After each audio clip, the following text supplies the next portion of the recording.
નમસ્કાર મિત્રો, પ્રકરણ 1 ની સંપૂર્ણ અભ્યાસ કર્યા પછી ઓનલાઈન ચેનલમાં આપણે પ્રકરણ 2 નો અભ્યાસ શરૂ કર્યો છે. પ્રકરણ 2 નો ઘણો બધો અભ્યાસ તમે કરી ચૂક્યા છો અને આજે જ્યાંથી તમે અટક્યા છે ત્યાંથી આગળ આપણે આ મુદ્દા ભણવાના છે.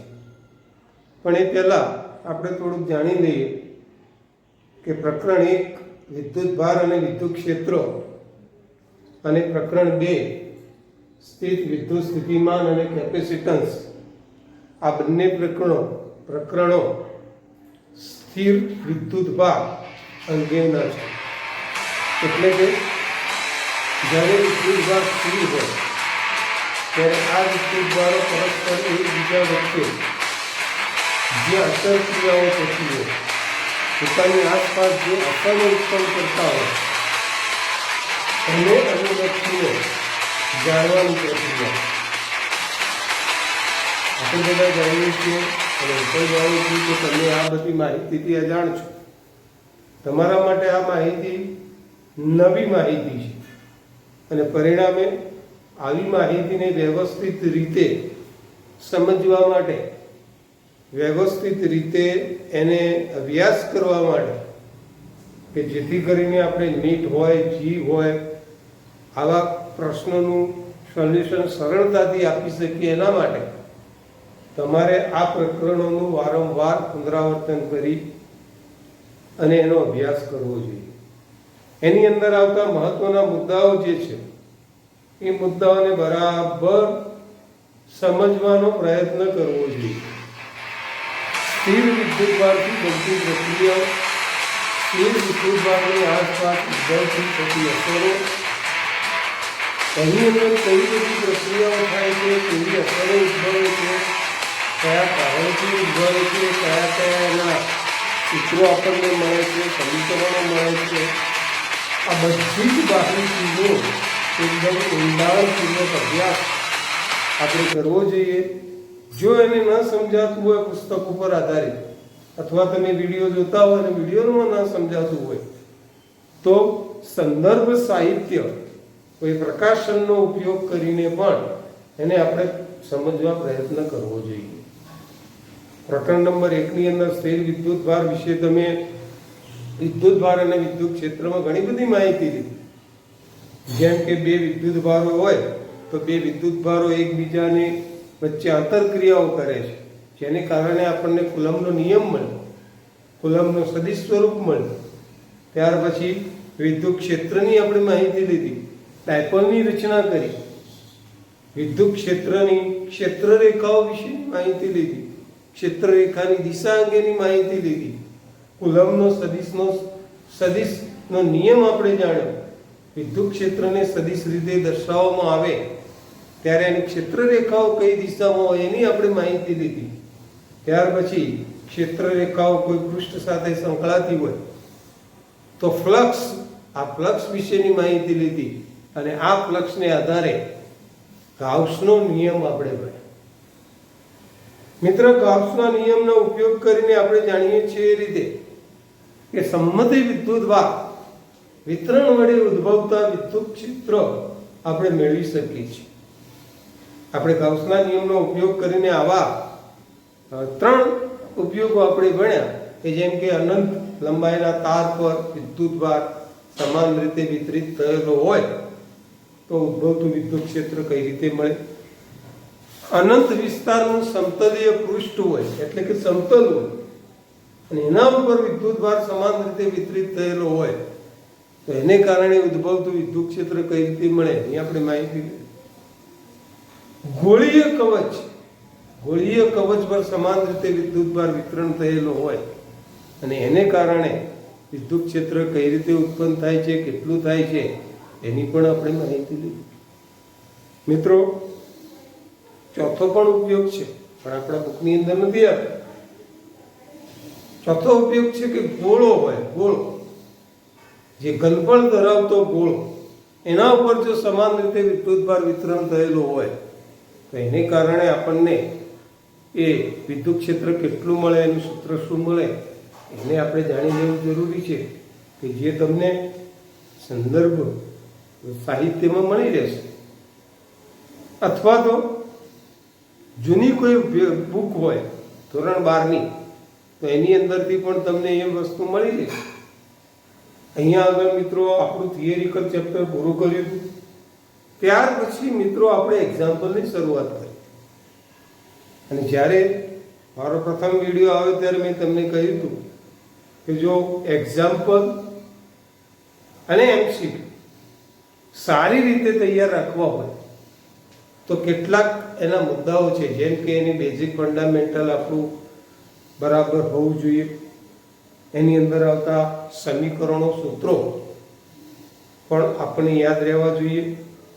એક્ઝામ્પલ અને એમસીક્યુની રકમ વાંચો ત્યારે આપણને ખ્યાલ આવવો જોઈએ કે ભાઈ આ એક્ઝામ્પલ કે એમસીક્યુ કઈ થિયરી પર આધારિત છે, એમાં કઈ સૂત્ર આપણે વાપરીશું. તો આ પ્રમાણે જો આપણે માહિતી લેતા જઈએ અને એનો દ્રઢીકરણ કરતા જઈએ તો આપણને આ જે વિદ્યુતભાર અને વિદ્યુત ક્ષેત્ર છે ચેપ્ટર, અથવા તો કોઈ પણ પ્રકરણના એક્ઝામ્પલ કે એમસીક્યુ હોય તો આપણને સરળ પડે. મિત્રો હજી પણ સ્થિર વિદ્યુતભાર અંગેની માહિતી આગળ ચાલે છે. એટલે તમે શરૂઆત કરી પ્રકરણ 2 સ્થિર વિદ્યુત સ્થિતિમાન અને કેપેસિટર. મિત્રો સ્થિર વિદ્યુત સ્થિતિમાન અને કેપેસિટરની અંદર પણ સ્થિર વિદ્યુત ભારને કારણે ઉદ્ભવતી અસરમાં એનું વિદ્યુત સ્થિતિમાન અંગેની આપણે માહિતી લીધી. અને એ વિદ્યુત સ્થિતિમાન અંગે એ માહિતી લઈ ત્યાર પછી જુદા જુદા સ્થિતિમાનો કોઈ બિંદુઓ દાખલને કારણે ઉદ્ભવતું સ્થિતિમાન, વિદ્યુતભારને કારણે ઉદ્ભવતું સ્થિતિમાન, આ બધા સ્થિતિમાન અંગેની તમે માહિતી લીધી. સાથે સાથે તમે એક મહત્વની ચર્ચા પણ તમે કરી ગયા છો. કે મહત્વની ચર્ચામાં એ કે ભાઈ કેપેસિટન્સની રચના આપણે કઈ રીતે કરીએ છીએ અને કેપેસિટન્સનું બેઝિક ફંડામેન્ટલ શું છે, કેપેસિટન્સની વ્યાખ્યા શું છે, કેપેસિટન્સનું મુખ્ય સૂત્ર શું છે, આ બધી ચર્ચા તમે કરી ગયા છો. ત્યાંથી હવે આપણે આગળનો મુદ્દો વધારવાનો છે, જે મિત્રો અહીંયા આગળ આપણે ધ્યાન રાખીએ.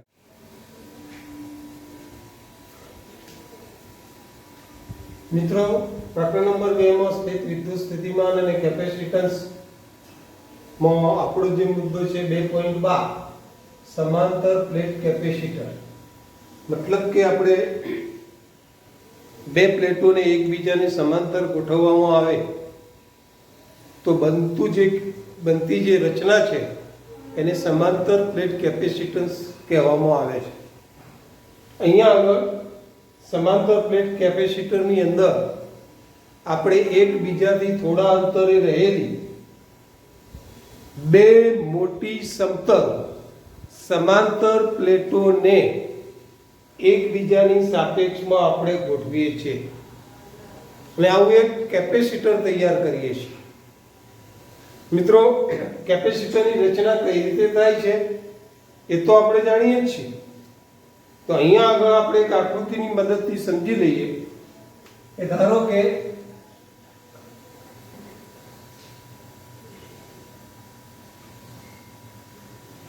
આવી એક આપણે એક પ્લેટ લીધી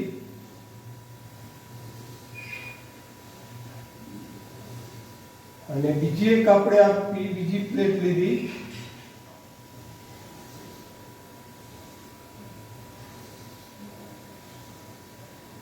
કેપેસિટન્સની રચનામાં આપણે જાણીએ છીએ કે એક પ્લેટ પર ધન વિદ્યુતભાર છે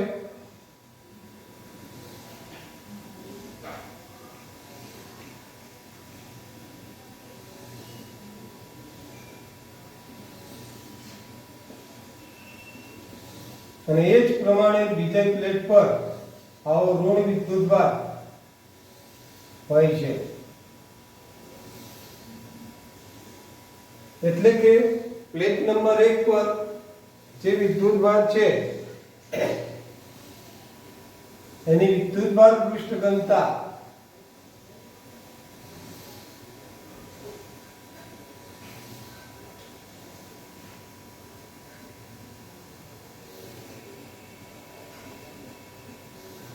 પ્લસ સિગ્મા છે. બીજી પ્લેટ જે છે એની વિદ્યુતભાર પૃષ્ઠ ઘનતા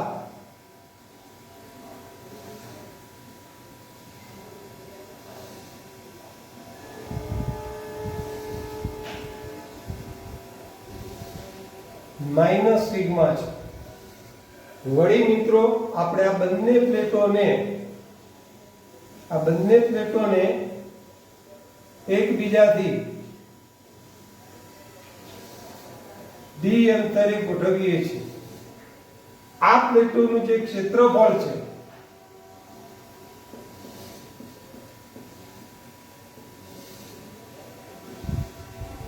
કેપિટલ A જેટલું છે.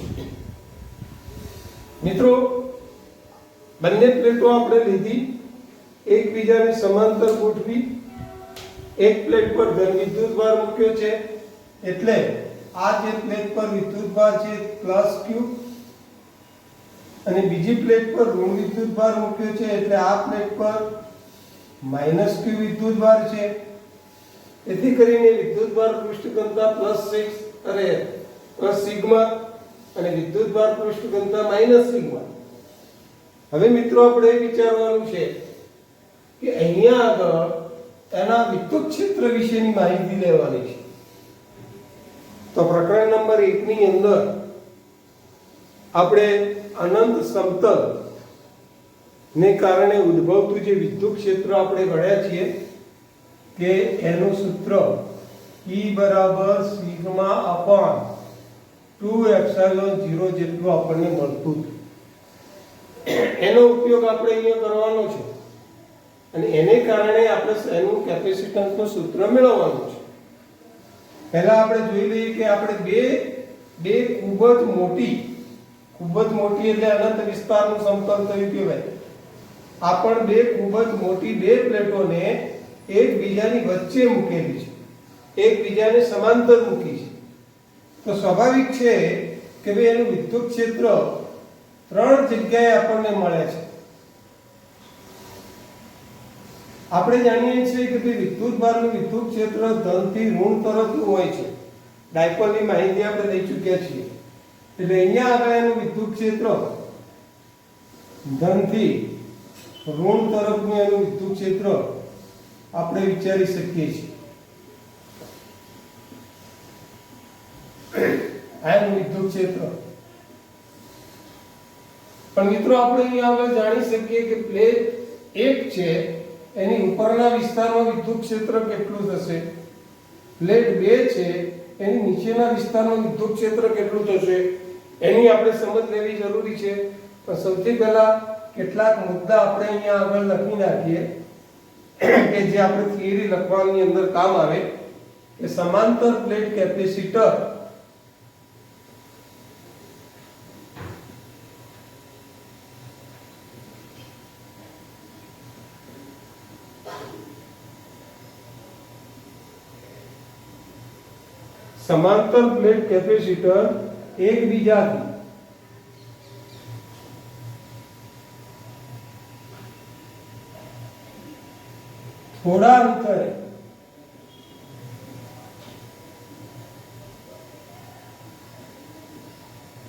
એકબીજાથી થોડા અંતરે રહેલી બે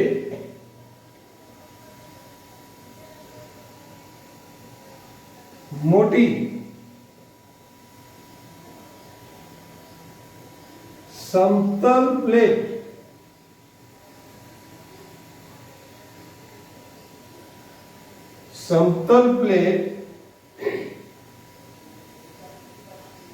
થી વાહક સમતલ પ્લેટ થી બને છે. મિત્રો આ સમતલ પ્લેટ એટલે અનંત વિસ્તારનું સમતલ કહેવાય. આપણે એનું ક્ષેત્રફળ ધાર્યું છે કે ધારો કે બે સમાંતર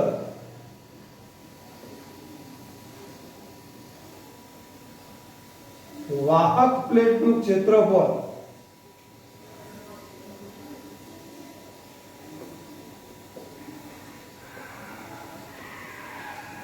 એ તથા બે પ્લેટો વચ્ચેનું અંતર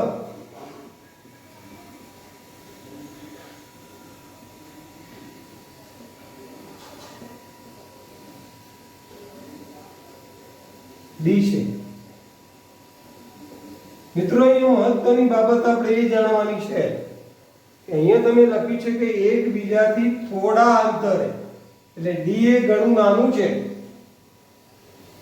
જ્યારે બીજું લખ્યું છે કે મોટી સમતલ પ્લેટ એટલે એનું ક્ષેત્રફળ ઘણું મોટું છે. મિત્રો માટે આપણે એવું કહી શકીએ કે અહીંયા આગળ આપણને જે ઘટના મળે છે એ ડી ખૂબ જ નાનું છે, ક્ષેત્રફળ એ ઘણું મોટું છે, એટલે D is very less than એ.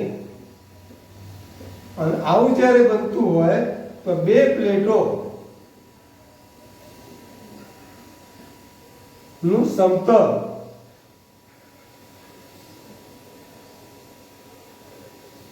અનંત સમતલ તરીકે લઈ શકાય.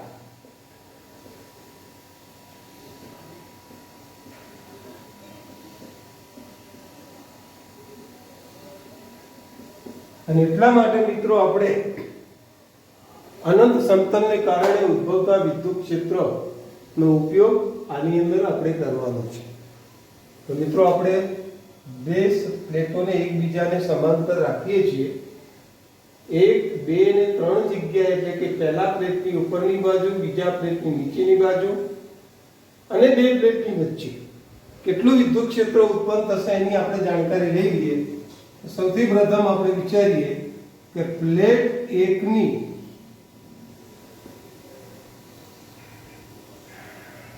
ઉપરની બાજુ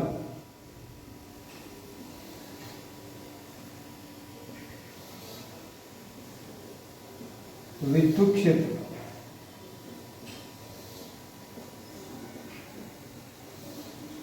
મિત્રો અહીંયા આગળ ધ્યાનમાં રાખજો કે આપણે જાણીએ છીએ કે પ્લેટ 1 ની ઉપરની બાજુ એટલે અહીંયા આપણે સમજીએ છીએ કે ધન વિદ્યુતભારનું વિદ્યુત ક્ષેત્ર જે છે એ ધનમાંથી આ રીતે બહાર નીકળતું હોય છે, એટલે આ E1 આપણે ઉપરની તરફ લઈએ છીએ.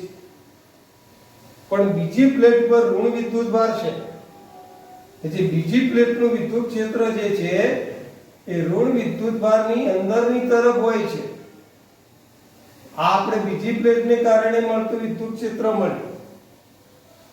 તમે આકૃતિમાં જોઈ રહ્યા છો કે બ્લુ પેનથી દર્શાવેલું વિદ્યુત ક્ષેત્ર પહેલી પ્લેટનું છે, ઉપર બહાર જઈ રહ્યું છે.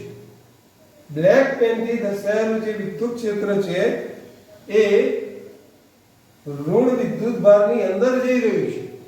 આકૃતિ ઉપરથી ચોખ્ખું આપણે કહી શકીએ છીએ કે આ બંને વિદ્યુત ક્ષેત્ર પરસ્પર વિરુદ્ધ દિશામાં છે, એટલે પરિણામી વિદ્યુત ક્ષેત્ર આપણને E1 E2 જેટલું મળે.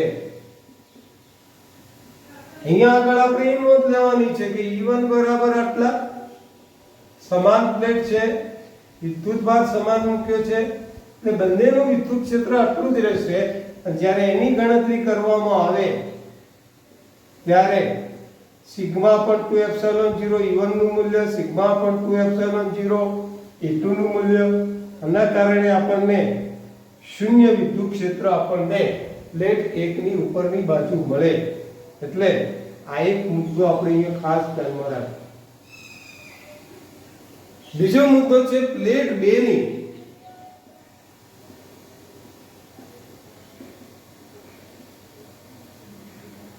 નીચેની તરફ, નીચેની બાજુ વિદ્યુત ક્ષેત્ર. તો મિત્રો અહીંયા આગળ પણ તમે હવે વિચારો શું થશે. તો પ્લેટ 2 ની નીચેની બાજુ તરફ એટલે કે આ બિંદુ, તો આ બિંદુએ આપણે વિચારીએ તો ઋણ વિદ્યુતભારનું વિદ્યુત ક્ષેત્ર ઋણ વિદ્યુતભારની અંદર તરફ જતી દિશામાં છે, એટલે આ વિદ્યુત ક્ષેત્ર E2 મળ્યું. પણ આ બિંદુ આગળ ધન વિદ્યુતભારનું વિદ્યુત ક્ષેત્ર નીચે તરફ આવે એટલે આ E1 મળ્યું. તો જેવી રીતે પ્લેટ 1 ની ઉપર જે વિદ્યુત ક્ષેત્રની આપણને માહિતી મળી એવી જ માહિતી પ્લેટ 2 ની નીચે તરફ પણ મળે છે એટલે કે અહીંયા આગળ પણ બંને પ્લેટને કારણે મળતું વિદ્યુત ક્ષેત્ર વિરુદ્ધ દિશામાં છે એટલે અહીંયા આગળ પણ E1 E2 કહી શકાય એટલે sigma upon 2 epsilon 0 minus sigma upon 2 epsilon 0 is equal to 0 number 2 મહત્વની બાબત આવી મિત્રો હવે કે પ્લેટ 1 અને 2 ની વચ્ચે વિદ્યુત ક્ષેત્ર આગળ સમજાવવાની જરૂર ન પડે તમને પણ ખ્યાલ આવી ગયો હશે કે પ્લેટ 1 અને પ્લેટ 2 માં પ્લેટ 1 ને કારણે મળતું વિદ્યુત ક્ષેત્ર કઈ તરફ છે તો ધનમાંથી બહાર તરફ આવતી દિશામાં પ્લેટ 2 ને કારણે મળતું વિદ્યુત ક્ષેત્ર કઈ તરફ છે તો ધન વિદ્યુત ભારની અંદર તરફ જતી દિશામાં મિત્રો આ બંને વચ્ચે અહીંયા ધ્યાનમાં રાખો તો બે પ્લેટની વચ્ચે વિદ્યુત ક્ષેત્ર એક જ તરફની દિશામાં મળે એટલા માટે આપણે આવું લખી શકીએ જો વિરુદ્ધ દિશામાં હોય તો માઈનસ કરીએ છીએ પણ એક જ દિશામાં છે એટલે એને પ્લસ કરીએ છીએ અને પરિણામે એનું જે વિદ્યુત ક્ષેત્ર આવશે sigma upon 2 epsilon 0 sigma plus sigma upon 2 epsilon 0 is equal to sigma plus sigma upon 2 epsilon 0 છેદ સરખા છે એટલે આ અંશનો સરવાળો થાય પરિણામે 2 સિગ્મા upon 2 epsilon 0 2 કેન્સલ થાય એટલે મિત્રો એ ખાસ ધ્યાનમાં રાખવાની જરૂર છે કે E બરાબર સિગ્મા upon epsilon 0 તો મિત્રો બે સમાંતર પ્લેટોને એકબીજાથી ખૂબ જ નાના અંતરે ગોઠવવામાં આવે તો બે પ્લેટ વચ્ચે ઉદ્ભવતું જે વિદ્યુત ક્ષેત્ર છે એ વિદ્યુત ક્ષેત્ર આપણે E બરાબર સિગ્મા upon epsilon 0 જેટલું આપણને મળે છે અહીંયા આગળ આપણે ધ્યાન રાખીએ કે આપણે શું મેળવીએ છીએ સમાંતર પ્લેટ કેપેસિટરના કેપેસિટન્સનું સૂત્ર આપણે સમાંતર પ્લેટ કેપેસિટરના કેપેસિટન્સનું સૂત્ર મેળવવું છે તો અહીંયા આગળ આપણે જે સૂત્ર તારવ્યું છે એ સૂત્ર ઉપરથી આપણે આગળ વધીએ કે આપણને જે વિદ્યુત ક્ષેત્ર મળ્યું E બરાબર સિગ્મા upon epsilon 0 પણ આપણે બધા જાણીએ છીએ આ સમીકરણ નંબર 3 આપીએ આપણે જાણીએ છીએ કે સિગ્મા એ પૃષ્ઠ ઘનતા છે સિગ્મા એ પૃષ્ઠ ઘનતા છે સિગ્મા એ પૃષ્ઠ ઘનતા છે એમાં આપણે જાણીએ છીએ કે પ્લેટ 1 ઉપર આપણે ધન વિદ્યુત ભાર મૂક્યો છે એટલા માટે એની વિદ્યુત ભાર પૃષ્ઠ ઘનતા પ્લસ સિગ્મા છે એટલે અહીંયા આગળ આપણે આવું પણ લખી શકીએ કે ભાઈ પ્લેટ 1 પર પ્લસ q વિદ્યુત ભાર અને પૃષ્ઠ ઘનતા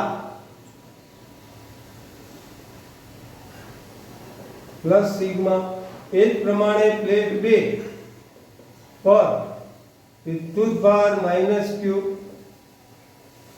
અને પૃષ્ઠ ઘનતા માઈનસ સિગ્મા તો અહીંયા આગળ પૃષ્ઠ ઘનતા સિગ્મા એટલે શું તો આપણે આગળ ભણી ગયા છીએ કે એકમ ક્ષેત્રફળ દીઠ રહેલા વિદ્યુત ભારને આપણે પૃષ્ઠ ઘનતા કહીએ છીએ તો આ જે કિંમત છે એ E is equal to sigma ની કિંમત આપણે મૂકીએ તો q upon epsilon 0 a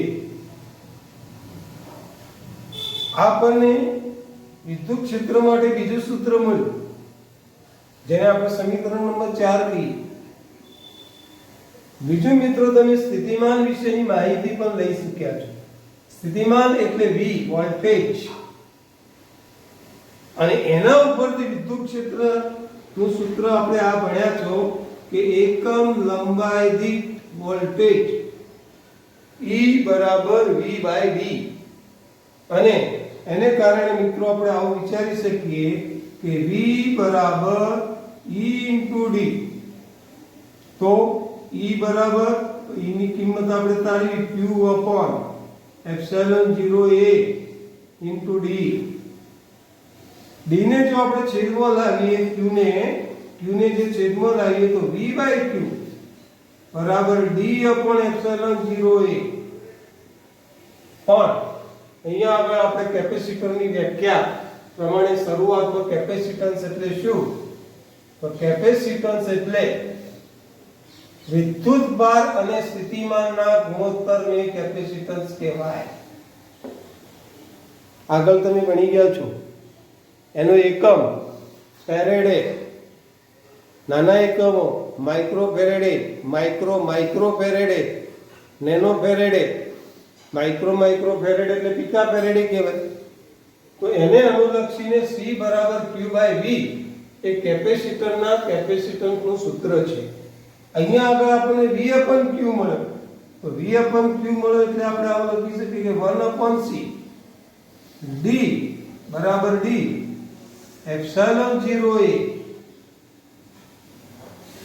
તો અહીંયા આગળ આપણે ધ્યાનમાં રાખીશું કે ભાઈ C બરાબર Q બાય V છે. અને માટે 1 upon C બરાબર 1 upon C બરાબર V by Q થાય. મિત્રો આના આધારે C નું સૂત્ર C બરાબર એપ્સિલોન 0A upon D થશે. હવે મિત્રો આના ઉપર આધારિત આપણે પ્રશ્ન બનાવીએ તો કંઈક એનો પ્રશ્ન આવો થાય.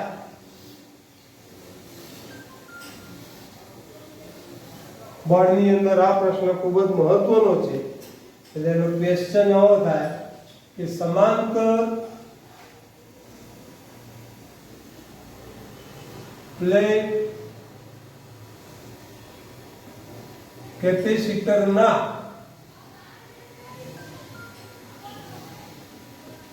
કેપેસિટન્સનું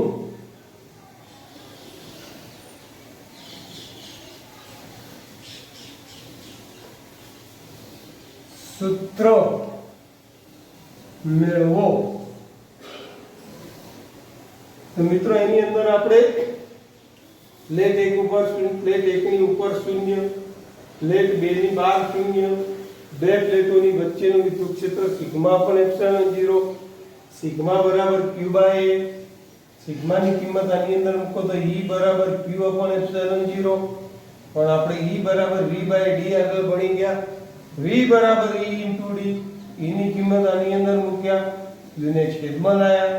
V upon Q બરાબર D upon એપ્સિલોન 0A.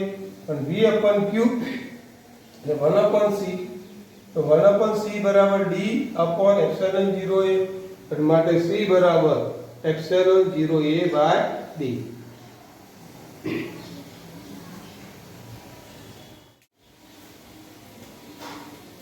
મિત્રો સમાંતર પ્લેટ કેપેસિટરના કેપેસિટરનું સૂત્ર આપણે મેળવ્યું. હવે જાણી લઈએ કે સમાંતર પ્લેટ કેપેસિટરનું કેપેસિટન્સ કઈ બાબત પર આધાર રાખે છે. સમાંતર પ્લેટ કેપેસિટર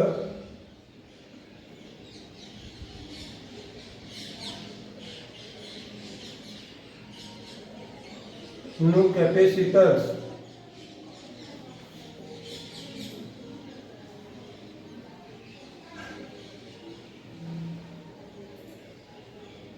નીચેની બાબત પર આધાર રાખે.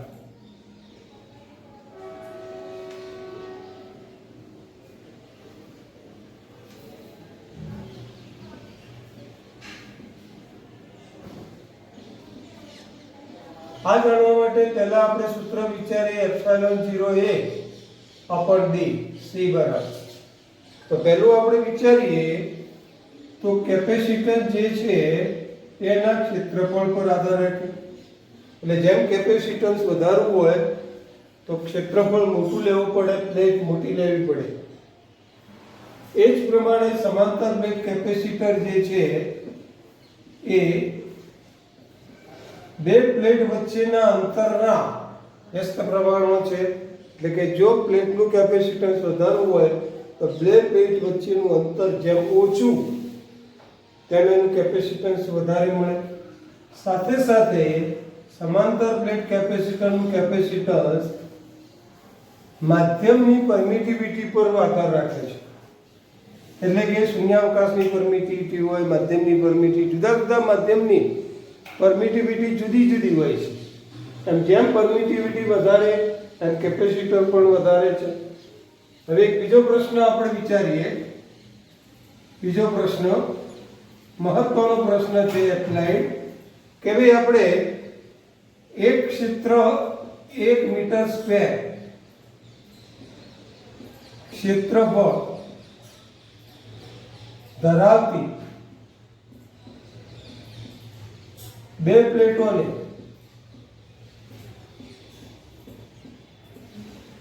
એકબીજાથી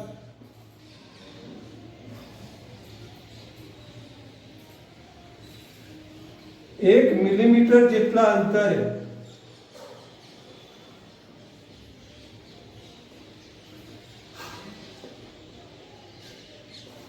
રાખવામાં આવે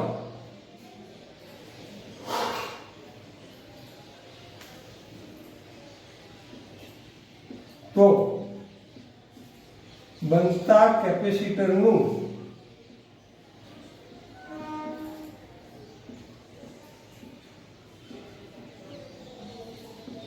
કેપેસિટન્સ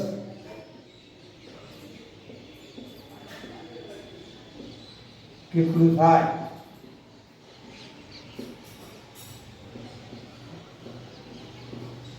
તો મિત્રો એના માટે ક્ષેત્રફળ આપણે a બરાબર 1 મીટર સ્ક્વેર લેવાનું છે.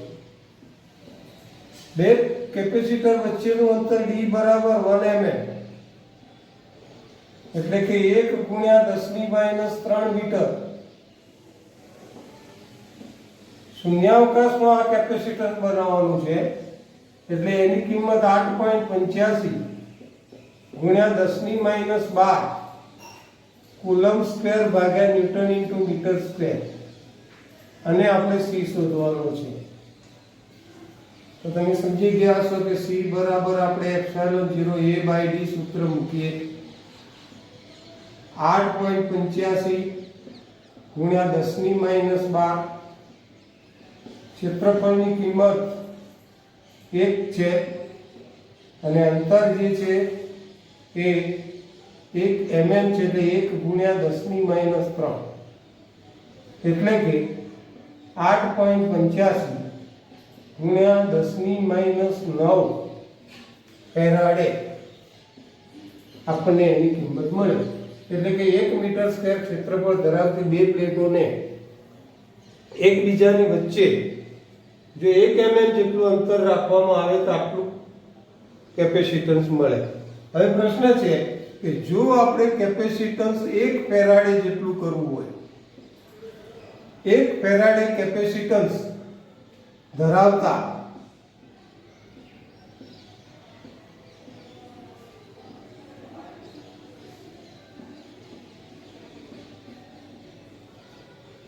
કેપેસિટરના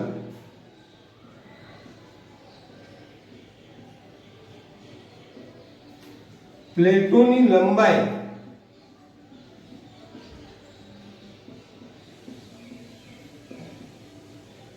કેટલી? અહીં મિત્રો બે પ્લેટ વચ્ચેનું અંતર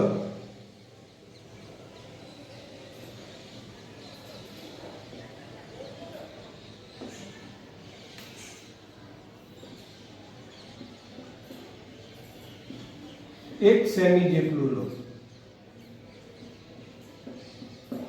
તો અહીંયા જુઓ c બરાબર 1 ફેરેડે કરવાનું, d ની કિંમત આપણને 1 સેમી આપી છે.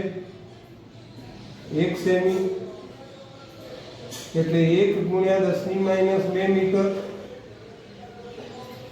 આપણે મિત્રો લંબાઈ શોધવાની છે, પણ લંબાઈ શોધ્યા પહેલા આપણે ક્ષેત્રફળ શોધીશું. ચોરસ પ્લેટ છે એટલે ચોરસ પ્લેટનું ક્ષેત્રફળ લંબાઈનો વર્ગ થશે.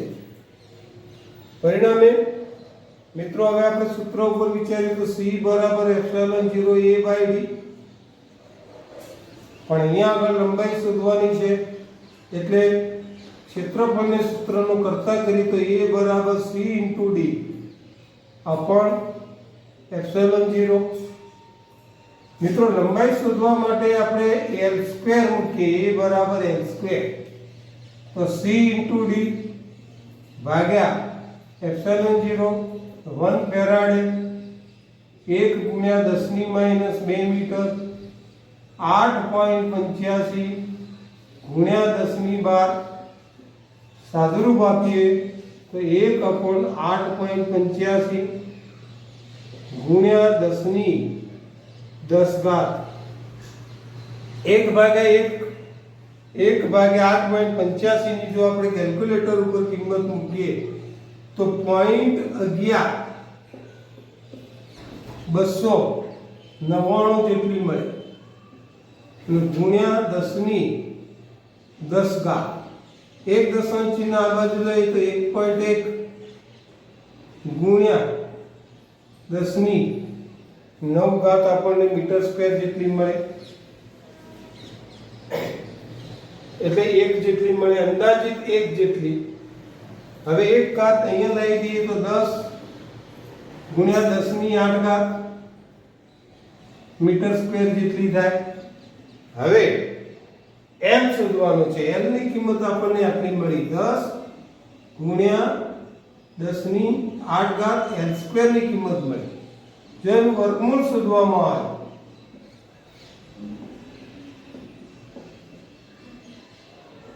તો મિત્રો 10 નું વર્ગમૂળ જે આવશે, 10 નું વર્ગમૂળ 3.16 ગુણ્યા 10⁸ નું વર્ગમૂળ 10⁴ એબ્સોલ્યુટલી ઇક્વલ ટુ આપણે 3 લઈએ મીટર સ્ક્વેર. હજી એક સ્ટેપ આગળ જઈએ તો 30 ગુણ્યા 10⁵ મીટર સ્ક્વેર, પણ 10⁵ એટલે કિલોમીટર. પરિણામે 30 કિલોમીટર એની લંબાઈ આપણે અહીંયા લેવી જોઈએ. તો મિત્રો એ ધ્યાન રાખીએ કે આપણે જો 1 ફેરાડેનું કેપેસિટર બનાવવું હોય તો જે પ્લેટો લઈએ છીએ એની લંબાઈ અને પહોળાઈ 30 કિલોમીટર લેવામાં આવે ત્યારે એનું કેપેસિટન્સ 1 ફેરાડે મળે. એટલે અહીંયા ધ્યાન રાખો કે આ ફેરાડે નાનો એકમ નથી, ઘણો મોટો એકમ છે. તો અહીંયા આગળ આ સમાંતર પ્લેટ કેપેસિટન્સની માહિતી આપણે પૂરી કરી.